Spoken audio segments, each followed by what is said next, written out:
Miguel Torga escreveu o poema Outono em 1966.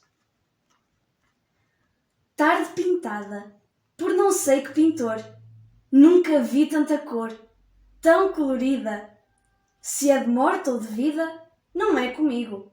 Eu simplesmente digo que há tanta fantasia neste dia que o mundo me parece vestido por ciganas adivinhas e que gosto de o ver e me apetece ter folhas, como as vinhas.